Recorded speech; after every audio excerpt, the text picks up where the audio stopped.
everyone. Mwiriwe neza mwese.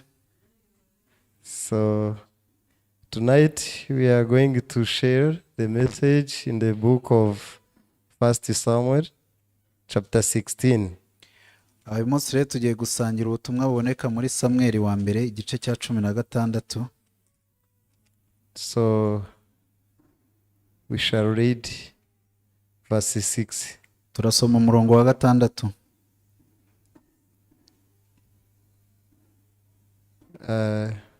So it was when they came that he looked at Eliab and said, surely the Lord's anointed is before him. Nuko basohoye aho yitegereza Eliyabu aribwira ati nukuri Uwiteka imikisha amavuta ngo y'imbere ye. But the Lord said to Samuel, do not look at his appearance or at his physical stature, because I have refused him. For the Lord does not see as man sees. For man looks at the outward appearance, but the Lord looks at the heart. Ariko Uwiteka abwira Samweli ati nturebe mu maso he cyangwa ikirere cye ko ari kirekire namugaye. Uko Uwiteka atareba nk'uko abantu bareba ubwiza bugaragara, ariko Uwiteka wareba mu mutima. So Jesse called Abinadab and made him pass before Samuel, and he said, neither has the Lord chosen this one. Yesaya aherako ahamagara Abinadabu amumurikira Samweli. Samweli aravuga ati uyu nawe si we Uwiteka yatoranyije. So now verse 9. Then Jesse made Shammah pass by, and he said, neither has the Lord chosen this one. Yesaya arongera amurika Shama, nabwo Samweli aravuga ati uyu nawe si we Uwiteka yatoranyije. So shall we jump to verse 11?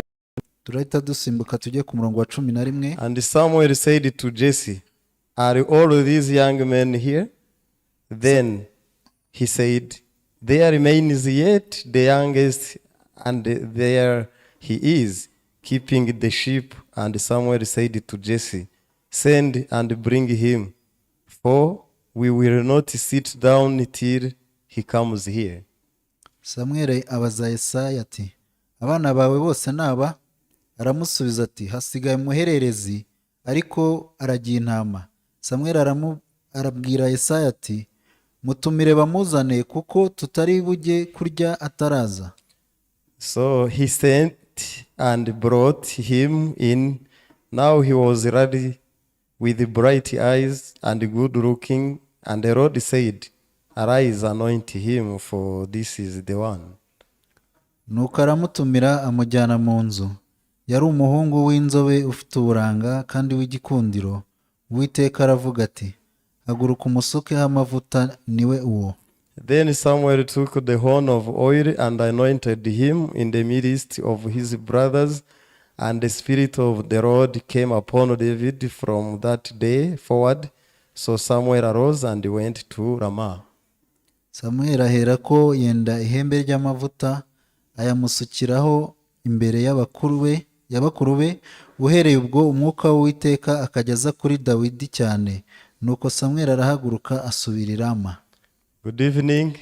Mwongeye kwirirwa. So the story we have that you have been reading is about David. Inkuru rero twasomaga yari yerekeye Dawidi. So it's about how the prophet Samuel was sent by God to anoint David, one of children of Jesse.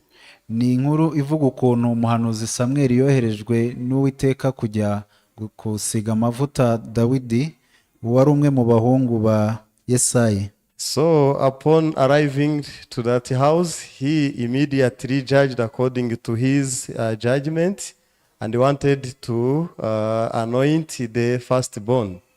Rero akihagera nawe yashatse kwimika akurikije uko areba, byatumaga ashaka kwimika uw'imfura. Verse 7 says, but the Lord said to Samuel, do not look at his appearance or at his physical stature, because I have rejected him, for the Lord does not see as man sees. ariko ku murongo wa 7 bakavuga ngo Uwiteka abwira Samweli ati nturebe mu maso he cyangwa ikirere cye ko ari kirekire namugaye kuko Uwiteka atareba nk'uko abantu bareba. So the title of our session is called The Life of Victory. Rero insanganyamatsiko y'iyi gahunda yacu iravuga ngo ubuzima bw'ubutsinzi. So in our lives we want to be victorious or heroes. Mu buzima bwacu tuba dushaka kuba abantu b'intwari cyangwa b'abatsinzi. So we grew up wanting our parents to name or confess on us that we will be prosperous. Ubundi tuba twarakuze dushaka ko ababyeyi bakomeza batwaturiraho cyangwa bahamya ko tuzaba abantu bakungahaye cyangwa babakire. Even parents warn the children, do not make me shame. Usanga rero n'ababyeyi baba barimo baracyaha abana babo ngo ntuzankoze isoni wa mwana we. So I saw on YouTube how parents are happy in the institution of NESA. Nahoze ndeba nko kuri YouTube ukuntu ababyeyi bishimiye ibijyanye na resulta zaturutse muri institution ya NESA. So the result of examination primary 6 and the ordinary level have been announced. Amanota y'ibizamini y'abantu biga muri segonderi yisumbuye na tronkome abo bose amanota yabo yasohotse. Parents were good to take photo with the high officials together with the children who performed well. Aho usanga rero ababyeyi bari bishimiye kuba bari kumwe n'abayobozi ndetse bakanishimira kwifotozanya n'abana babo bakoze neza. So they were given laptops, certificates and some other materials of schools. Babahaga mashine bakabaha n'ibindi bikoresho bitandukanye by'ishuri. So I was waiting to see one I know from our space here, but unfortunately no one. Nari ntegereje kureba ko wenda hari uwo nabanzi uturuka muri aka gace turimo cyangwa hano turi, ariko nta numwe nabonye. But thankfully my district is the best in the whole country. Ariko ndashima ko akarere kacu rwose ari akambere mu gihugu hose. So I don't know if it is actually my home place is Kirehe. Ubundi aho mvuka ngewe ni Kirehe. So but if Gasabo could be the best, I could change and say my district. Ariko iyo Gasabo iza kuba ariyo yabaye ya mbere nari guhita mbihindura nabyo nkavuga ngo nanjye akarere kanje. But I think I do belong to Kayonza also. If Kayonza, I can say Kayonza, my district is the best. Ariko bura na Kayonza naho navuga ko mbarizwayo, iyo nayiza gutsinda nari kwata akarere kacu nakambere. So Kirehe among 30 district was the best. Rero akarere ka Kirehe mu turere 30 kari akambere. So but the first student in primary came from Musanze. Ariko umunyeshuri wa mbere muri primaire yari wo muri Musanze. So and the other was from Bugesera. Undi nawe yari uw'Ibugesera. So actually it was good to in the eyes of parents to see your children are in media, they are the best. Rero biba ari byiza rwose kuba umubyeyi wawe cyangwa se kuba ababyeyi babona abana babo mu mwaka runaka babaye abambere. So but the same wish to the children to have this good history. Ariko nanone biba ari na byiza kwifuriza abana kugira aya mateka n'ubundi. But fortunately this happens or not in your life, but you can't be disappointed. Ariko wenda kubw'amahirwe bino byaba mu buzima bwawe cyangwa ntibinabe, ariko nukumva utengushywe. So at my age we could not be rewarded good better things. Nko ku myaka yanjye rwose ntago twakundaga guhabwa ibintu by'ibihembo byiza cyane. I remember at my school I was given a jerrycan of oil when I passed the exam. Nge ndabyibuka wenda nko ku ishuri nizeho ntsinda ibizamini bampaye nk'ibido y'ubuto. So 5 liters just. Kandi kakandi gatoya karindwe nyine. But I have that memory still. Ariko ndacyabyibuka rwose. So even a sack of kawunga. Bakaguha n'agafuka ka kawunga. So we were 13 among 49. Rero twari 13 muri 49. So I think the only memory I have for success. Iyo natekereza ko ari nka cyo kintu nibuka ku bijyanye n'intsinzi. So we used to think I want to study sciences in order to be the best in the country. Ubundi twakundaga gutekereza ngo wenda hari nziga siyanse kugira ngo nanjye mbe uwa mbere mu gihugu. So but what we need actually is to be the best in the field you belong. Ariko ubundi ikintu tuba dukeneye ni ukuba uwa mbere aho ubarizwa n'ubundi bitewe n'ibyo wiga ibyo ari byo byose. So from senior 1, 2, 3, this is ordinary level, we fought to be good in science. Kuva mu wa mbere kugera mu wa gatatu ari nabyo twita tronkome, wasangaga duhatana kwa ngo tuba ba mbere muri siyanse. So but all the subjects are complementary. Ariko ubundi amasomo yose aruzuzanya. So I used to think this is better than this. Nakundaga gutekereza ngo iki nicyo cyiza kuruta iki ngiki. So but actually I could hear a story in USA. Ubundi numvise inkuru yo muri Amerika. So I heard the media refused to promote the president Trump. Ati ibijyanye n'itangazamakuru byanze kwamamaza Perezida Trump. And he immediately started the new media to use by his own. Noneho we ahita atangira gukoresha uburyo bwe bw'itangazamakuru. So you see even these people who speak only, they can do influence to the public. Ariko rero murabizi n'aba ngaba bashobora kuba bavuga bakagira icyo bahindura ku bantu. As long as they speak good thing, it can bring impact. Mu gihe ashoboye kuba yavuga ibyiza bishobora kuzana impinduka nziza. Because you see when the companies have good products, kuko murabibona nk'iyo wenda kampani runaka ifite ibicuruzwa byiza, so they look for the media to publish or to advertise. Bashaka ibitangazamakuru kugira ngo bibamamarize. And what is going to be done is the voice of someone to advertise and just the tools to use. Ubwo ikiba gikenewe noneho muri icyo gihe ni ijwi ry'umuntu ugiye kwamamaza n'ibikoresho ari bukoresha. You see when you have good things and are not published, you can't get clients. Ubwo rero murabibona ko ushobora kugira ibintu byiza ariko iyo bitamamajwe utabona abakiriya. So you can see when institutions have a person called spokesperson. Usanga n'ibigo runaka bigira umuntu bita umuvugizi. So you see just by speaking irrelevant things, he is also known than the others. Ubwo rero nawe habayeho kwibeshya akavuga ibintu cyangwa umuntu uwo ari wese wakibeshya akavuga ibintu bidahuye bituma amenyekana n'abandi nyine bakamenya. And even the rich, some of rich people in the world are these of that have talent of singing or even doing sport. No mu bakire b'isi harimo bamwe muri bo banafitiye impano kuba baririmba cyangwa bagakora siporo. So that's why in schools also they promote talent. Niyo mpamvu no mu mashuri nabo bateza imbere impano zitandukanye. So that's why you never know where you can how and where you can be blessed.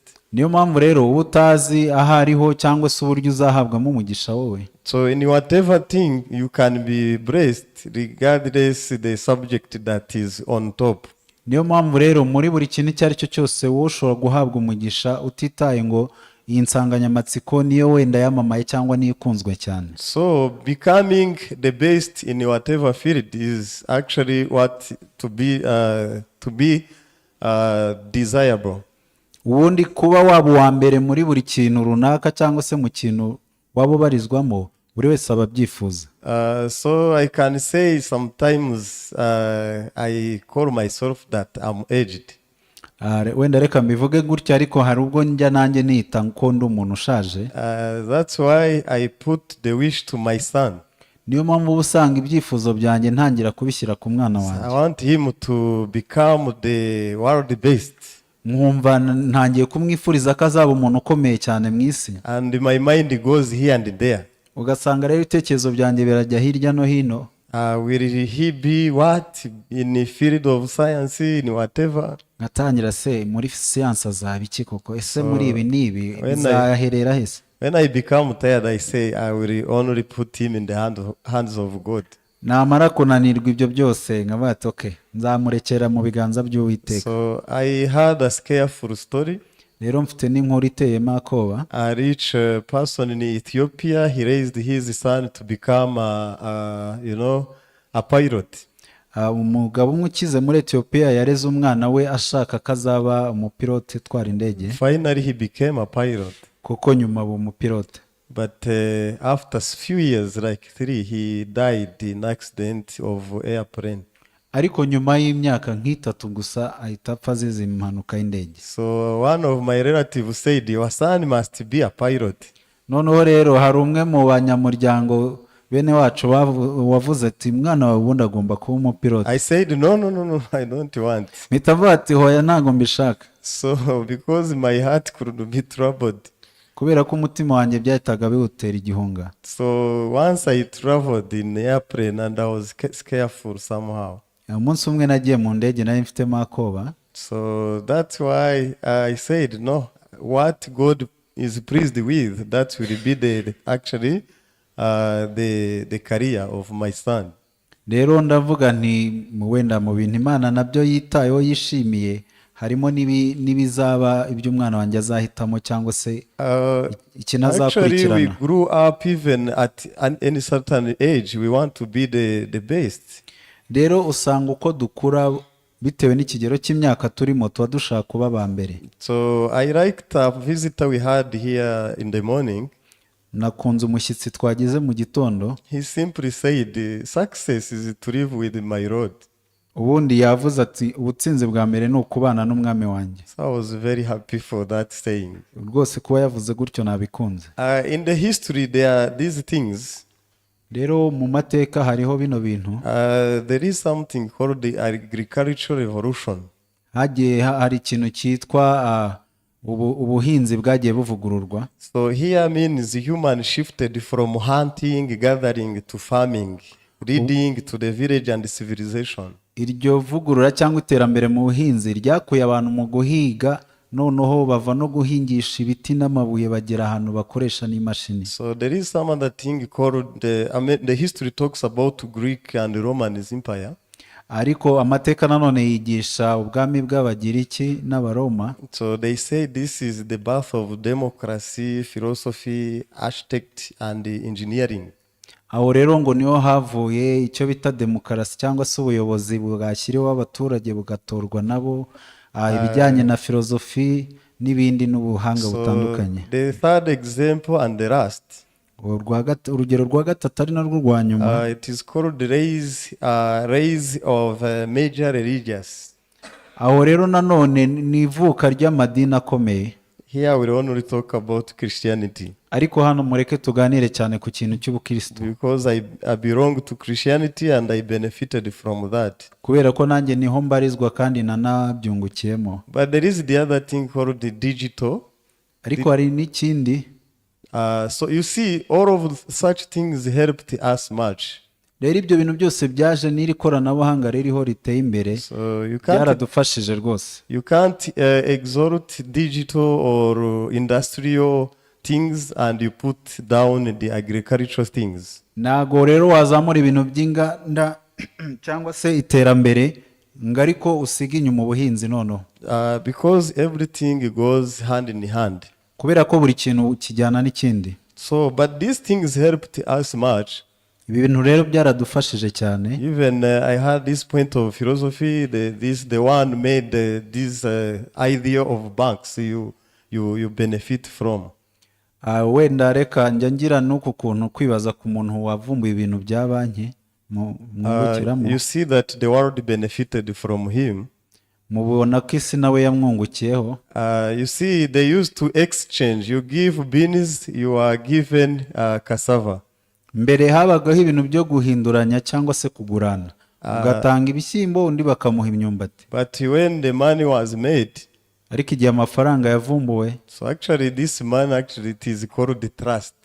Ubundi uyu muntu ni ibyo bita icyizere.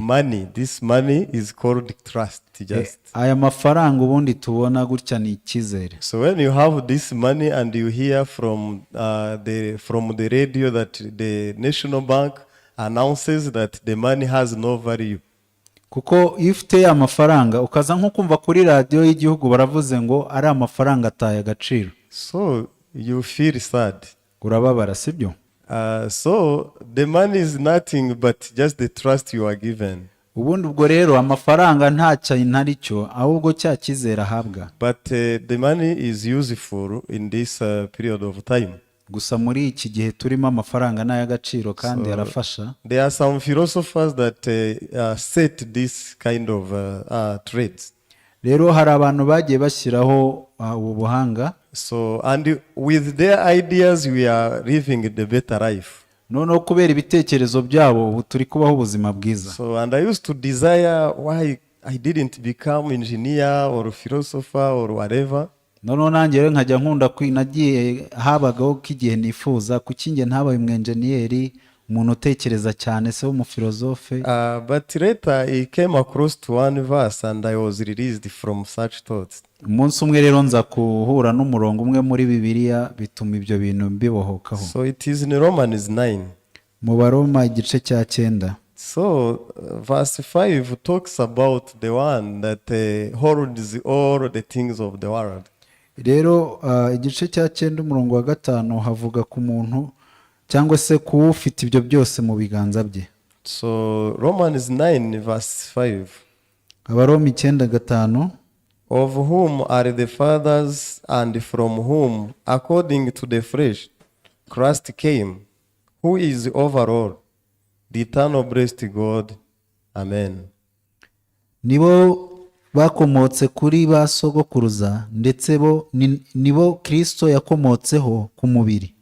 Niwe utegeka byose, ni nawe Mana ishimwa iteka ryose. Amen. This verse says, who is over all? Rero hano Bibiliya iravuga ngo ninde ubasumba bose. No, it's not a question. Who is over all, the eternal blessed God? Bibiliya iravuga ubasumba bose ari we ushimwa iteka. So not overall over people only, but over every creatures. Ntago ari usumba abana b'abantu gusa ahubwo ni usumba buri kiremwa cyose. So the people who invented many things that we benefit from. Rero n'aba bantu bagiye bavumbura bino bintu bitugirira umumaro. Either intelligent people and philosophers and whatever, they are under of this person that we are reading. Baba ari abavumbuye ibyo bintu b'abahanga, ari abafilozofe bafite imitekerereze iri hejuru, abo bose bari munsi y'uwo muntu. So Bible calls God the creator. Bibiliya yita Imana umuremyi. So to create means to make things from out of nothing. Kurema rero biba bivuze ngo gushyiraho ikintu nta kintu gikuyemo. So God spoke only and things happened. Imana yo iravuga gusa ibintu bikaba. But the others to manufacture, they need raw materials. Ariko abandi kugira ngo bagire ikintu bakora bo bakenera ibyo bifashisha. Of course we need intelligent people. Yego koko dukeneye abo banyabwenge, smart people, abantu basa neza basobanutse rwose, skillful people. Bafite n'ubuhanga. But on the top we need wisdom or wise. Ariko hejuru ibyo byose dukeneye n'ubuhanga. So people graduate and they have PhD and some other grades. Usanga bamwe basoza amashuri bakagira impamyabumenyi z'ikirenga. So unfortunately the one that did law or social affairs or psychology, they divorce from their spouse because they have no space in their hearts.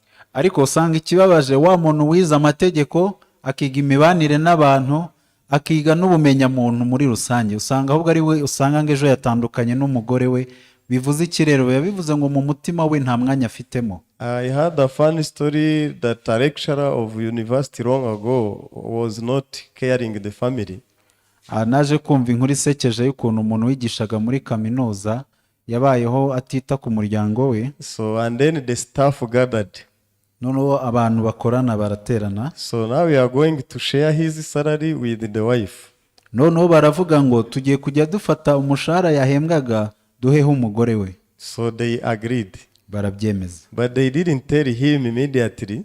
Noneho ntibahita babimubwira ako kanya. But when the salary came, mu gihe umushahara uje, they gave him half and shared the other half to the wife. Bamuha igice, ikindi gice bagiha umugore. And this professor kept silent. Noneho wa mugabo aricecekera. But the next month he taught the half of lessons. ubwo nawe ukwezi gutaha yigisha igice cy'amasomo yagombaga kwigisha. Then they called him. Baramuhamagaza. Why don't you cover all lessons you are in charge? Ati se kuki utajya wigisha amasomo yose usabwa kwigisha? He said, I was paid half of my salary. That's why I will teach half of the lessons. Aravuga ati nanjye mwamaye igice cy'umushahara wanjye niyo mpamvu nanjye nzigisha igice cy'amasomo. They told him, but not this half of your salary is not in this university, but it was given to your wife to take care of your children.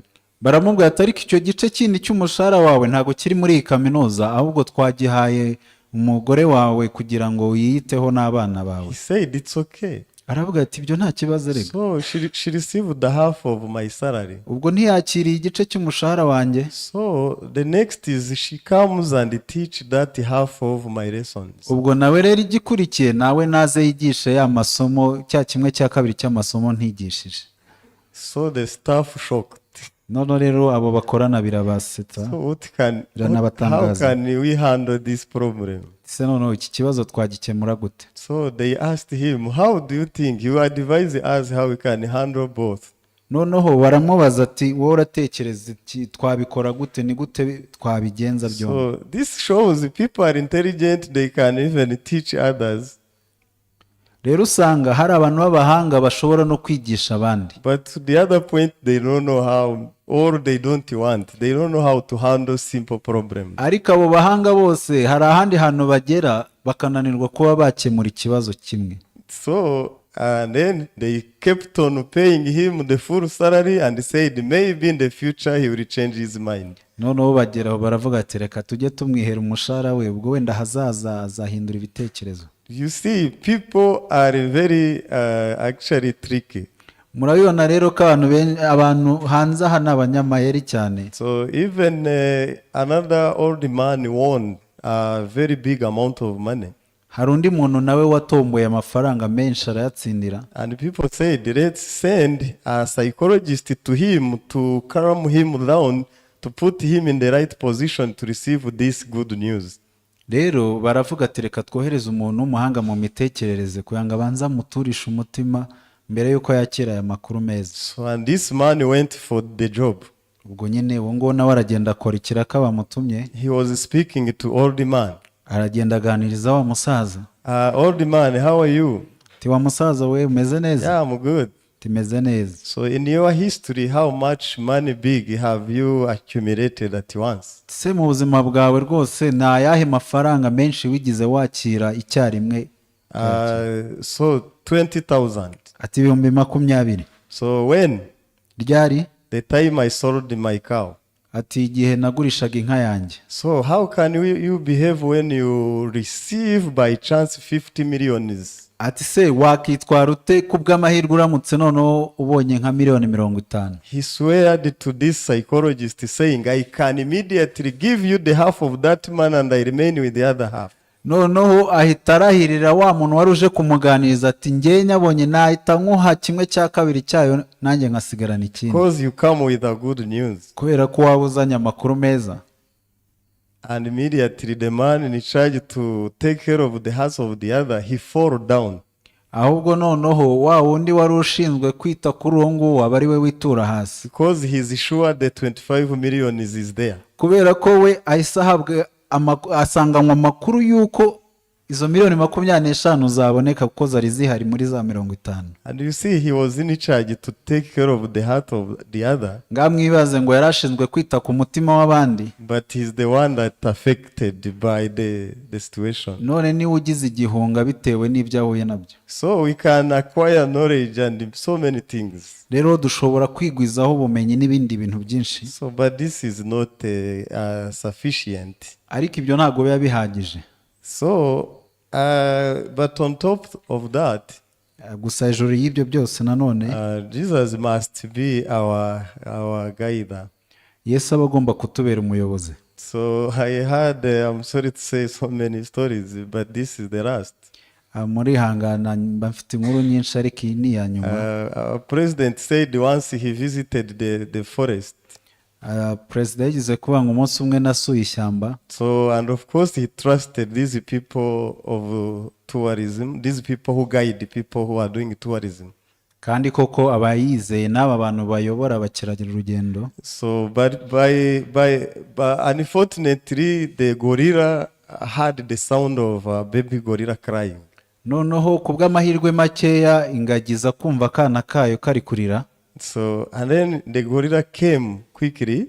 Iza yirukanka iyo ngagi. So, and then the people doing tourism asked the others who guided them how they can behave. Noneho rero abo bantu bari mu bukerarugendo babaza abasanzwe babayobora uburyo bari bwitware. So they guided them to act like gorilla, to act like animal.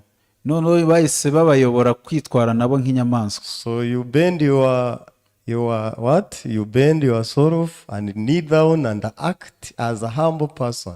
Ati murunama namwe bwanyu muheta imigongo yanyu mwigire nk'abantu baciye bugufi cyane. That you are not here to fight. Mwerekane ko mutazanywe no kurwana.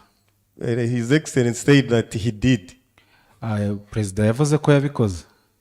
And then the foreigner said, none umunyamahanga bari kumwe aramubwira, so do you do the same? Se nawe urakora nk'ibyo dukora? Yes, these who are guiding us says so. Aravuga ati cyane kuko bano batuyoboye niko bavuze. But the gorilla know that you are the president of everything. Arabamubwira ati ariko nkeka ingagi nazo zizi kuri perezida w'ibintu byose. So, but what I want to say is about guidance.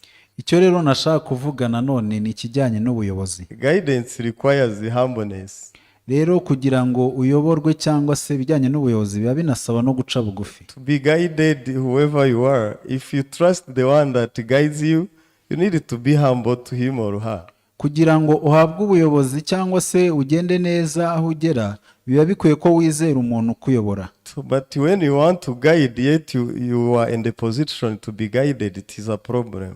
Ariko wowe ubwawe iyo ushaka nanone rero kuyobora kandi ahubwo ari wowe uri mu cyanya cyo kuyoborwa biba ari ikibazo. So you see, to this point, even honorable people were able to kneel down and bend in order to not cause the problems. Kuko murabibonye nko muri icyo gihe nta yandi mahitamo yari ahari, n'abasanzwe ari ibikomerezwa nabo bari bafite guca bugufi bakunama. There is a saying says, hearing gives life.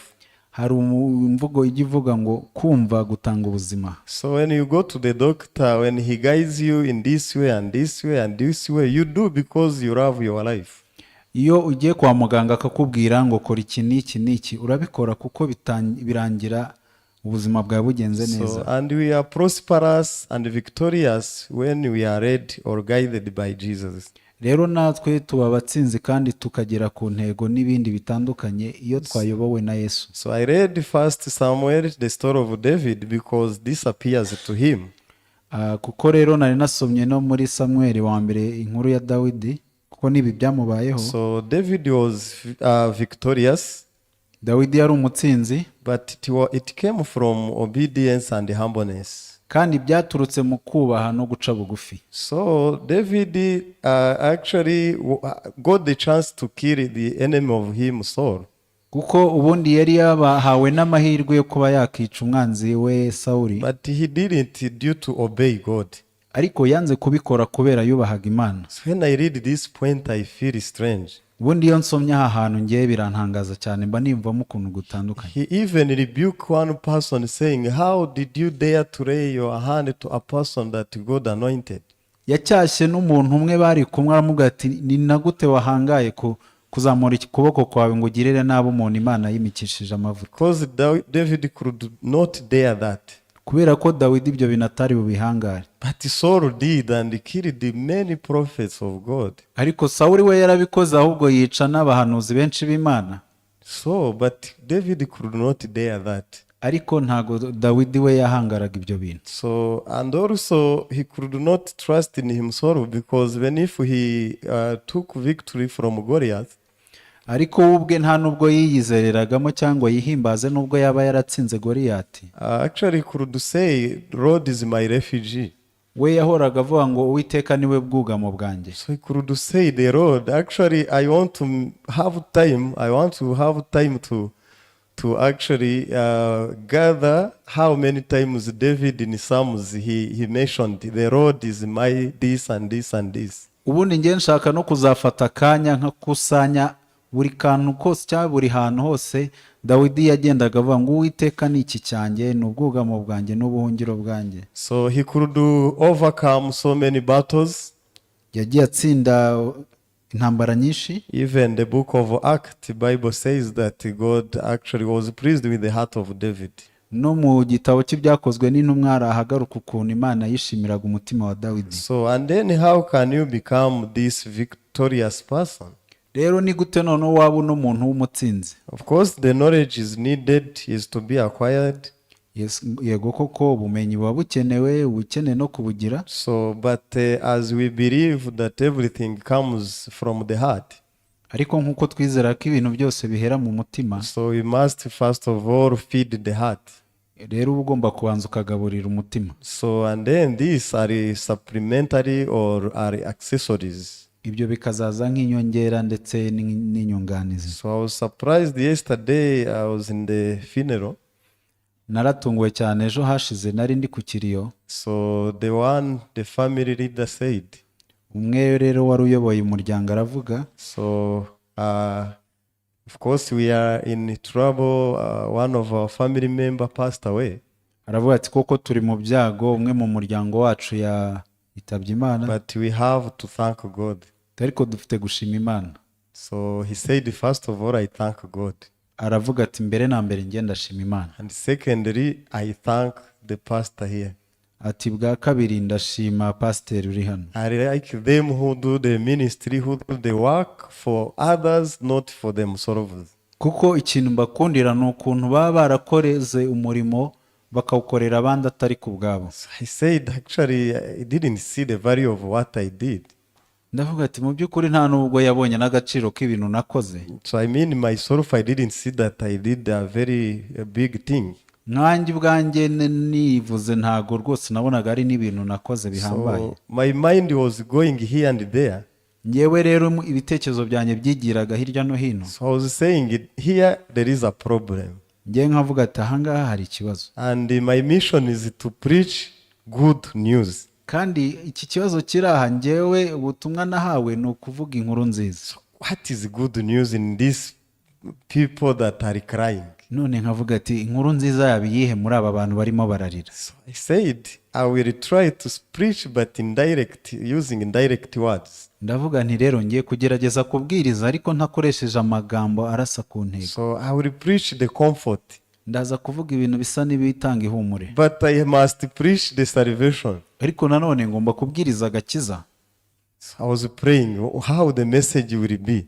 None ndi gusenga nkajya mvuga ni koko ubu butumwa ndi buvuge buraza kuba bupanze. And starting I saw some Muslim there. No mu gutangira nza kubona umusiramu wicaye ahantu. So, and it is a must to talk about the blood shed on the cross. Kandi biba ari ihame kuvuga ku maraso yamenwe ku musaraba. So even if I was actually staring everyone, but in my mind I closed my ears to not be affected by any situation. Nubwo ariko nabaga ndi kureba buri muntu gutya, ariko nari meze nk'uwafunze amatwi kugira ngo hatagira ikintu kiza kundogoya. So I preached and I saw people were happy.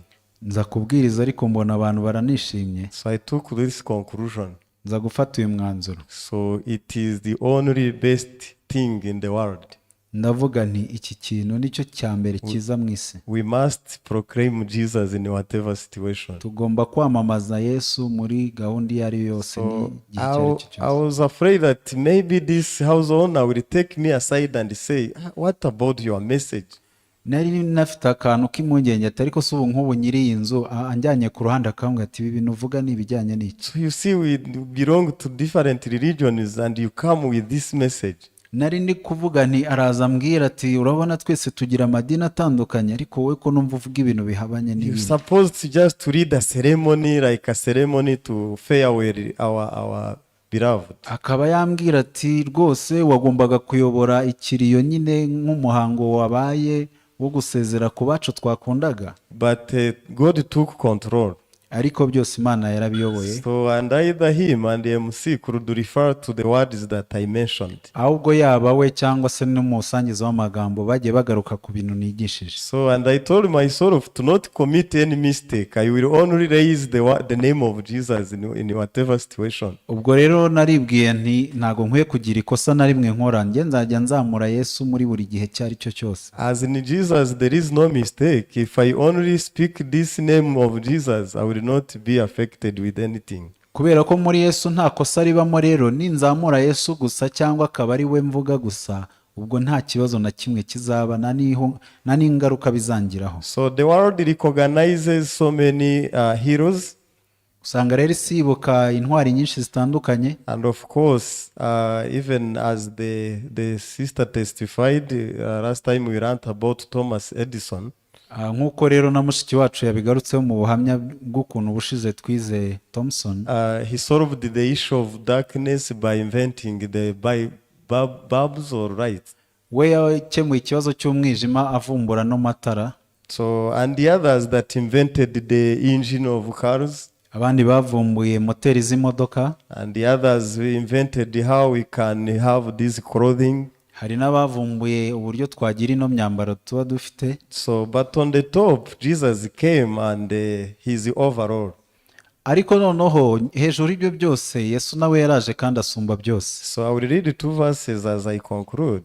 rero ndaza gusoma imirongo 2 mu gihe nsoza. So, but of course, having Jesus, it is the only way to be victorious. ariko rwose mbabwire, kugira Yesu nibwo buryo bwonyine bwa mbere bwo gutsinda. Because these people who are intelligent and rich, they don't find a way to be humble. kuko nk'aba bantu b'abakire kandi b'abanyabwenge ntabwo bajya babasha kubona uburyo bwo guca bugufi. So yet it is important to also acquire this humbleness. kandi nyamara ni ingenzi kuba wagira n'ubumenyi cyangwa n'ubushobozi bwo kugira buno buryo bwo guca bugufi. So to actually be victorious means you conquered so many battles. rero ubundi kuba umutsinzi biba bivuze ngo ubwo watsinze intambara nyinshi. And of course, to be the hero, you must overcome so many battles. kandi no kuba intwari ubwo biba bivuze ko hari ibintu byinshi wahanganye nabyo urabitsinda.